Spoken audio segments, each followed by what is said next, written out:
Ciao a tutti amici di mattoscacco.com e ben ritrovati in questo nuovo video. Oggi iniziate a cantare l'inno di Mameli, grande orgoglio nazionale. L'Italia si è classificata bene alle Olimpiadi di scacchi, attorno a un 17° 20° posto, e tra l'altro eravamo nella top division, cioè nei top player, avevamo una squadra di tutto rispetto e nella partita di oggi voglio mostrarvi come il Gran Maestro Daniele Vocaturo ha battuto il Gran Maestro Anish, anzi il Super Gran Maestro Anish Giri, uno dei migliori giocatori al mondo ora. Sul panorama dei professionisti andiamo a vedere qual è stata la successione di mosse. Il nostro Daniele apre con D4, cavallo F6, cavallo F3, D5, finora tutto speculare.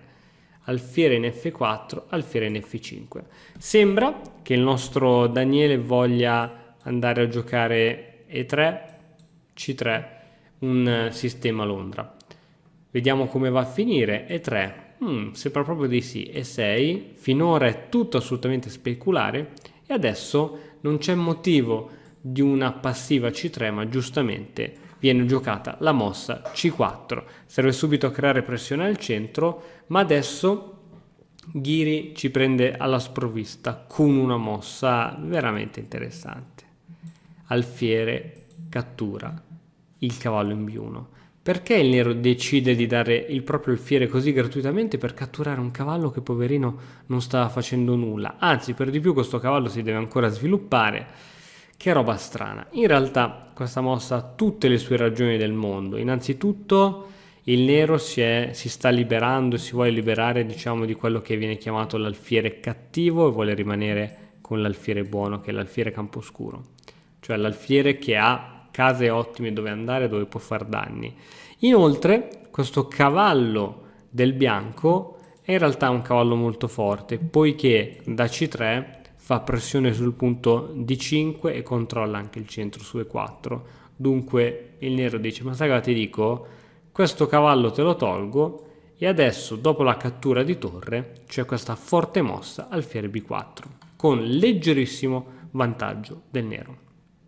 A questo punto è scacco. Il re deve assolutamente prendere dei provvedimenti. Ci sono solo due mosse ora. O ci pariamo di cavallo o spostiamo il re. Direi che pararci di regina non è cosa buona. Viene giocata re in E2. Il re viene subito mosso, si perde la possibilità di arroccare. Sembra una pessima mossa, in realtà fra le due la migliore. Perché a seguito di cavallo D2 ci sarebbe cavallo in E4, aumenta la pressione su questo cavallo e qui è un casino. Come lo si difende? È veramente un casino. Ok, dunque torniamo indietro. La mossa che viene giocata è re in E2. Purtroppo questo re inibisce lo sviluppo di questo alfiere, ovviamente. Ok Google, basta, anche se non è che ogni volta che dico ok devi parlare. Va bene, dunque la partita continua con D per C4, scacco con attacco doppio, ovviamente cavallo C6 per difendere il proprio alfiere e difendersi dallo scacco. Cavallo in E5 inizia ad aumentare la pressione su questo cavallo, vediamo come continuerà la partita. Cavallo in D5 e qui inizia ad essere una partita complicata. Iniziano a farsi le complicazioni, questo cavallo non vede l'ora di papparsi questo bellissimo alfiere, scombinare la struttura pedonale del bianco che si ritroverà poi con un re senza barriera di pedoni davanti. Vediamo il nostro Daniele come decide di giocare cavallo per C6, ovviamente si minaccia la cattura di donna, quindi non si può far finta di nulla. Ghiri gioca alfiere D7. In realtà questo cavallo è inchiodato, dunque lo si riprenderà prima o poi senza problemi. Torre C1, mettendo la torre su una buona colonna, e adesso B per C6, torre per C4 e attenzione, torre B8, andando a controllare il proprio alfiere. È il turno del bianco che adesso gioca una interessantissima mossa che è donna per C6. La donna ovviamente è sorretta dalla torre e dunque la situazione si fa interessante. Il cavallo cattura su F4 e ci troviamo in questa situazione. Andiamo a fare il conteggio dei pedoni: 1, 2, 3, 4, 5, 6, 7 pedoni per il bianco e 1, 2, 3, 4, 5, 6 pedoni. Tenendo conto però che uno dei pedoni, cioè il pedone F4, è un pedone doppiato, la posizione può ritenersi quasi pari. Ma vediamo il nero cosa decide di giocare. A nostra grande sorpresa, Ghiri decide di cambiare le donne, nonostante sotto di un pedone, e ci ritroviamo in questa situazione. L'alfiere si mette in D6 dove difende questo pedone e minaccia quest'altro pedone. E ora che mossa ti verrebbe da giocare? Tieni conto che l'alfiere, inoltre, togliendosi, dà la possibilità alla torre di attaccare sul punto B2. Dunque, quale dei due pedoni vorresti salvare? Quello in B2 o quello in F4? Mi sembra quasi una domanda superflua, ma ovviamente Daniele decide di salvare il pedone in B3, poiché questo F4 è già un pedone doppiato destinato prima o poi a non avere lunga vita. B3 viene giocata, alfiere per F4 e torniamo in una situazione di parità. C'è da dire però che questi due pedoncini del nero non sono i più belli del mondo. Adesso bisogna trovare un modo per sviluppare questo alfiere che finora non sembra aver avuto case interessanti dove andare. Tramite G3 si minaccia l'alfiere avversario e ovviamente si vuole sviluppare il proprio alfiere. L'alfiere torna in D6, probabilmente è la sua casa migliore, e adesso torre in A6. La torre si mette in una casa importantissima dove minaccia la cattura del pedone A7.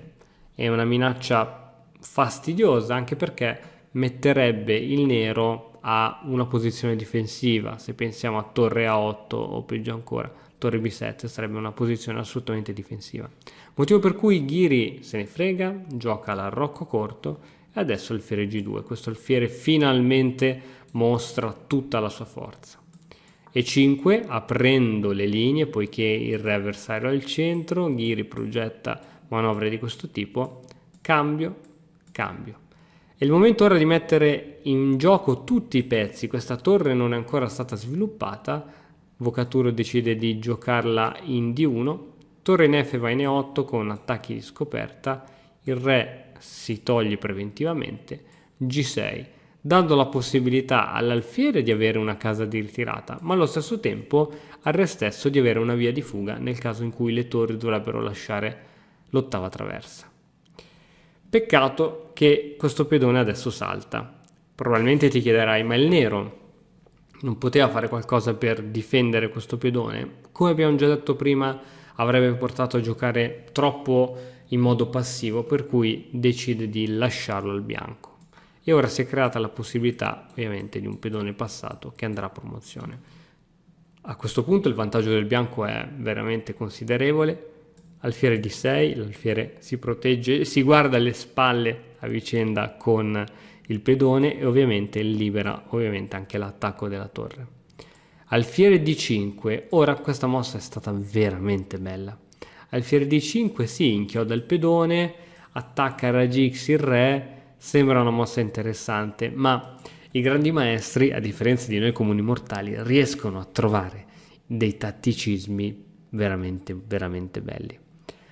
Ghiri gioca alfiere re in G7 e adesso riesce a trovare il tatticismo che porta il bianco in vantaggio? Ti lascio 10 secondi per pensarci.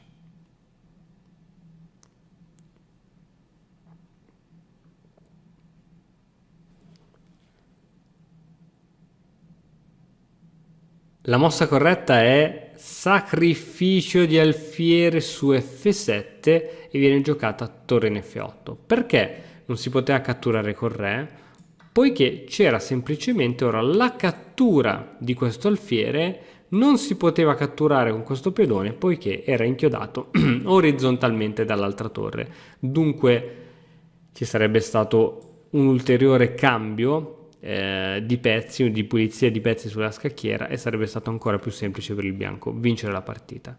Motivo per cui viene giocata invece torre in F8. Ora questo alfiere è veramente sotto minaccia, alfiere in C4 proteggendo il proprio pedone ed essendo super protetto. Re H6, il re cerca un modo per diventare attivo, torre in A5, ok, al di sopra della quinta traversa dice il bianco il re non potrà andare. Torre F3, intrappolando questo pedone e impedendone ogni spinta, torre D3 proponendo un cambio. Ovviamente il bianco è in vantaggio, quindi decide e vuole cambiare pezzi il più possibile. Il nero ovviamente si sottrae, F4, finalmente è stata fatta questa spinta, da notare questa bellissima struttura pedonale, il re torna in G7. Re in F2, come sai i re nei finali sono dei pezzi veri e propri, quindi centralizzare, portare i propri re al centro del gioco è importantissimo. H6, H4, torre in E8, torre in E3 proponendo ancora un cambio, torre in D8.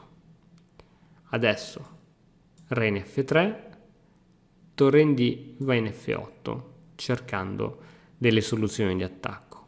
Torre 6, ovviamente si cerca sempre di cambiare le torri, e ora direi che stiamo parlando di cambi praticamente obbligati, poiché questa torre non avrebbe troppe possibilità di muoversi. Cambio, cambio. Il bianco sta riuscendo nel suo intento di semplificare sempre di più la posizione in modo tale da far sentire sempre di più i suoi 2 pedoni di vantaggio. Abbiamo 3 pedoni del nero contro 5 del bianco. Torre in E8, l'alfiere si sposta e va in C4 che è la sua casa preferita. Torre in E1. Ora questa torre potrà essere magari insidiosa cercando di fare qualche scacco, però il bianco non ha debolezze. La torre non fa nulla, non attacca A2 poiché A2 è controllata dalla torre. La torre non può dare scacco al re poiché questa casa è controllata dall'alfiere. Dunque i grandi maestri sono in grado di mettere i propri pezzi in modo tale che tutto sia armonioso, che non ci siano debolezze, che non ci siano buchi, che limitano l'attività dei pezzi avversari. E questa è la grandezza di questi giocatori che hanno 2005, 2006, 2700 punti elo.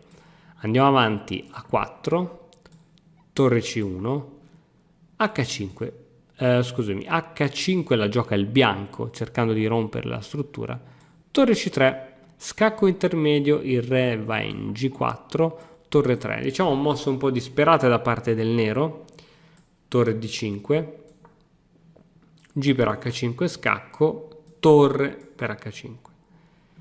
Alfiere va in B4 mettendosi su una buona diagonale impedendo le iniziative ad ovest dei pedoni, e adesso torre in E5 proponendo un cambio. Ovviamente anche questo cambio è praticamente quasi obbligato, cattura di torre, cattura. Oh, finalmente abbiamo ridotto la situazione all'osso, abbiamo 4 pedoni per quanto riguarda il bianco e abbiamo 2 pedoni per quanto riguarda il nero. Ok, tocca adesso al nero che gioca al re G6, cercando di tenere la situazione ma è veramente disperata. Alfiere D3, adesso, come ti dicevo prima, guarda l'armonia dei propri pezzi. Questo pedone controlla praticamente benissimo queste case.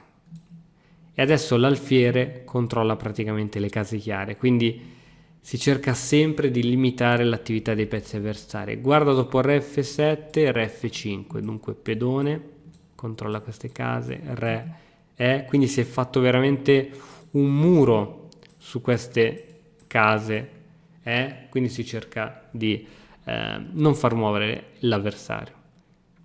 Alfiere C3, G4, il bianco se la prende con calma tanto la partita è vinta. Re in E7, alfiere C4, alfiere in A5, re G6 attaccando questo pedone, alfiere D2 difendendo questo pedone. Adesso in che modo si può forzare il nero a cederci questo pedone? Ti lascio 10 secondi per pensarci. In che modo il bianco adesso può ulteriormente semplificare la posizione?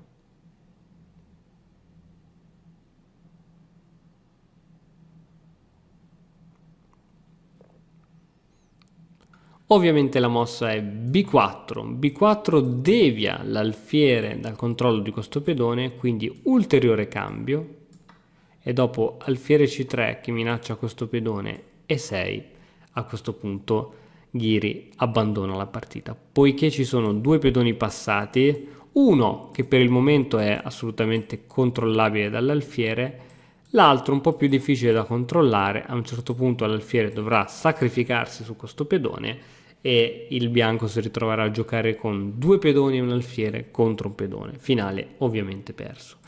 Grande Italia, ha fatto un bel lavoro e grande team quest'anno schierato dall'Italia. Speriamo ovviamente di fare sempre il meglio nella prossima edizione. Intanto spero che anche il video di oggi ti sia piaciuto. Come al solito ti invito a lasciare un like, un commento e iscriverti al canale se ancora non l'hai fatto. Io ti ricordo che ultimamente sto streamando su Twitch, basta che cerchi Matto Scacco, mi trovi assolutamente. Ci vediamo presto, ciao! E ora per continuare che cosa posso fare? Beh, innanzitutto ti consiglio di iscriverti al nostro canale in modo tale da non perderti le nuove video lezioni. E poi puoi vedere il video che è stato più cliccato in questa settimana. Ci vediamo, ciao!